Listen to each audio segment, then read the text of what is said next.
chat. Hello, hello, hello. Good morning. How are you doing?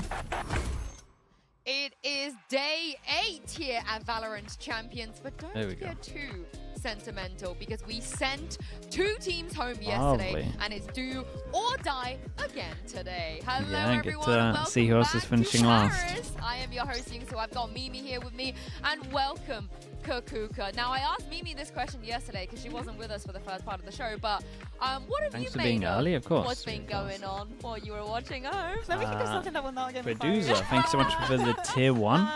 I'm very and BLG as well. Thank you so much, dude. Appreciate the prime usage. It does sum up to the inconsistency Thank that we you for see in the doing game sometimes. So I feel like in another world we could be getting better Valorant. Your merch arrived today. Love that, Fio. Okay. There's better Everything looking good? Out there. Okay. And you with promise teams me? elimination on the line, surely some of the, I won't mention which team, but some of the teams that were big disappointments in their openers will play a little bit better with their year on the line. Holy. I love the shenanigans. I have absolutely Some big loved disappointments. But what have I not Who's she done? saying? Can you guess? G2? One thing that's EDG made going me, home? Yeah, I was a bit espresso. Oh, the G2 depresso. flame? Yeah. But Liquid won Yinsu. What am I supposed to say to that? Yeah, I don't know. Yeah. Liquid did play really good, but if we're being honest, EDG stomped this map 1, and I don't think there's any world where Team Liquid win without this just being the Nats show. Absolutely. To me, it was a surprise from beginning to end because I didn't understand why they didn't pick the bind. A big on the side of disappointment, Team yeah. Liquid, but hey, they wanted to Freezia. experiment, they wanted Freezia to 3. themselves Thank to, you so much to as well. suffer. Appreciate the 2 Abyss months. Thank you for still doing a that. big problem that EDG Thank you tried for doing to the tier fix. 1. And what Team Liquid did, they just went back to what they were doing at the beginning of the year, worked wonders, and as you said, Mimi, with Nats, the Outlaw, the Operator, it's his comfort zone. Bae, you're mentioning surprises. I don't think there's any bigger one than what you're seeing here. Yeah, with Billy Sentinels winning this. home in the first What round. XLG, the team. Would the to move on. They RRQ play? played RRQ really incredibly play yesterday. a I Viper loved comp getting to see on that triple Haven, right? Sentinel Lotus comp debut on the international stage. It looked so That's just a practiced free with that map one. win. And then go to a map 3, and I Pretty think sure they do. out-pull Sen on Haven, and also just outshoot them. Some amazing individual performances from XLG. That's a team I'm so excited to see play again. I mean, are we going to see a repeat, you think, of a VCT CN Oh, no, they underdog play team Neon knocking down Euro. an America's favorite? Does it Ooh. happen 2 days in a row? Not a against freebie. G2. No? I mean, it's Billy. Haven't they only like won against NRG, so it's an America's team? I think Matix that there's with the tier something 1. in Thank you for the but 30 it's months, DRG, Matix. it's I appreciate DRG. that. Yeah, you know what I mean? It's like, they know it, they have it. It's Am I like, doing today? I'm doing Okay, great so today. 2 How you days doing? in a row it's going to happen?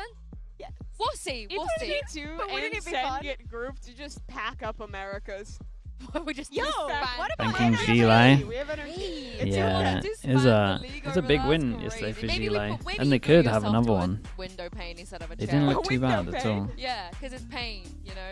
Never Yeah. mind, Oh, yeah. never mind. Oh yeah, it's Team Liquid. What happens if they win champs?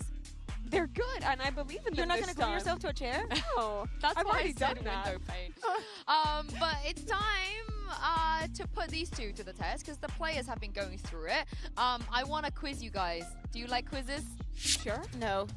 Oh, okay. That's why I like making them. Yeah, well, I got a pop quiz for you, and it's all about Paris. Give me a train fact. Paris. Yeah, it's a little bit unfair because I've been here. I feel like I'm French at this Got point. any but insider you've only been here information for on like the 2 Sunset days. incident? But I wanna Have quiz you information? nevertheless. I'm not allowed to let's share bring it. up the question 1. It's I multiple can choice. I can say It is multiple I've only choice, had one side of the so, story, you have a chance. and I one can in 4 understand chance. why they would It do is it. a tradition in Paris. That's all for I'll say on the couples to matter. leave what on bridges as a symbol of their love? Is it going to be like locks? I think Brashies have done this already. Like yeah. locks? Your Honor, it's locks. Yeah, it sounds like locks. That's No, it's all, just- it's that's a all I'll very be saying about it. European thing. I don't think it's only in France, though. I'm going to go with a wallet. What? Why a wallet? Oh, It was a valid crash out. Bridge, I don't remember It was a if valid in crash France out from or them. in Pittsburgh, where In my they opinion, yeah. padlocked too many locks to the bridge, and the And then it also makes sense because it was limiting the weight limit of the bridge. why And they so that didn't happens so do much. the yeah, Euro they have to go and every certain time they timeout go and cut them because afterwards there's as too many. well. and people Yeah, want I to think it is steal not them. just a one-time thing. Pittsburgh, though, the Paris of Pennsylvania, so pretty Famously. similar. Famously. But we're going B. Let's go B. Let's Yeah. lock it in. A padlock. Let's see if you Yeah, guys the are padlock right. thing That is was gonna right. be a teddy bear. It looks so stupid. Okay, we're right. All right, there we go. A padlock. Nice. Good job, Mina. Nice start. Question number 2. Suspense I is can't killing wait you. for us to go I to don't think it will Pittsburgh ever and be do this public. quiz about Pittsburgh instead. But for now, it is Paris again. Notre Dame was It's, built in what style of architecture? It reminded me of a 2021. You love like in Champs city, incident. all this stuff, I love architecture. This is my kind of thing. If you guys haven't been down to the I don't think it will Pantheon ever in become Paris and you're in public. the city, please go. One of my favorite buildings in the world. It is certainly not Renaissance. It is Watch certainly Game not Changers? Yeah, we'll watch minimalism. Game Changers. I believe it's Gothic, but it's because Baroque is later. I'm like 80% sure it's Gothic. Want to lock it in? Yeah. All right, we're locking it in. Let's see if you Hands, go mate. 2 for 2. Hands, appreciate that. Thank you so much, There it Hands. is, 2 for 2. 2 years apart. And Across it's the nice that, it's nice that we're surrounded by so much culture. I want some of the players to do this quiz. I would love for some of them to do this quiz. Let's see the next one. Can I do the questions? About Paris? Yes, go for it. How many paintings in the Louvre are painted by French artists? Oh, this is not a common one. I honestly do not know what Surely Minnie doesn't even know this one. It's got to be pretty hot. Not 101? Who put that number in? Which one do you like? Do you think China Fussy can beat second in Pacific? I think so. I think if RRQ haven't changed too much up and Billy don't have to adapt, I think they might be okay. I almost want to go D.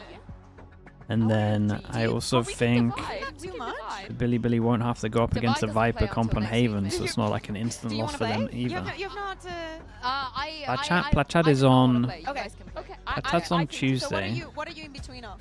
It's very early.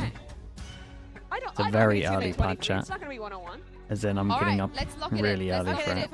Let's go for D. Let's go for D. See if they can go 3 for 3. Nice. Good job, Mimi. Good job, you guys. Great job. 3 for 3. If we have, a little bit more time later, we can bring this back and play. Wait, we crushed that. You absolutely crushed it. That's it? Yeah.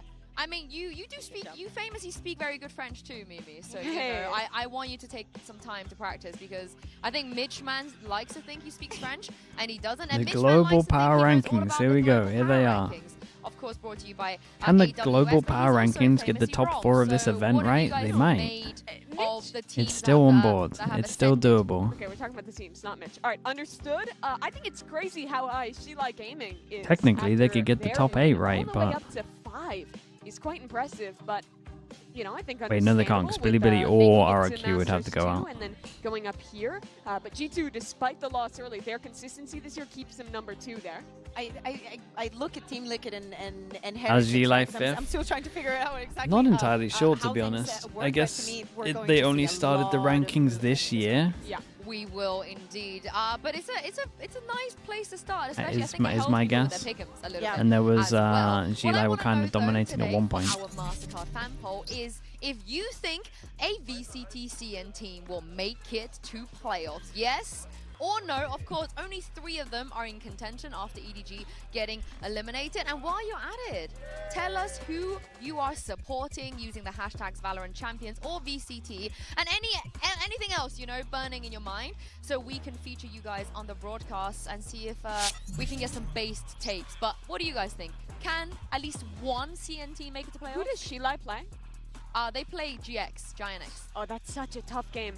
I still think it's possible. It's super I would possible vote for them. Yes, but I think Billy. I think they have a real chance of winning today. So I'm gonna go with Billy. I'm gonna say yes. Okay, so yes, at least one team. One. I think 3 will make it through. I think it's really You think optimistic 3 are going to make say it through? You that think they will, 'cause I DRG don't is think- beaten? I don't think Billy or SLG is favored, but I think that one's a little crazy. We'll find out. also, like, Amy, I thanks so think much for the that prime. was Appreciate the your 9 chance, mums. your Thank you for favorite. doing that. True that. Now, we also haven't seen Riot for a couple of days. That's because he's been pretty busy hanging out with Moniet and Crazy Guy to see how well they know each other. Welcome to Duo Qs. I'm here with Moniette and Crazy Guy from Team RRQ.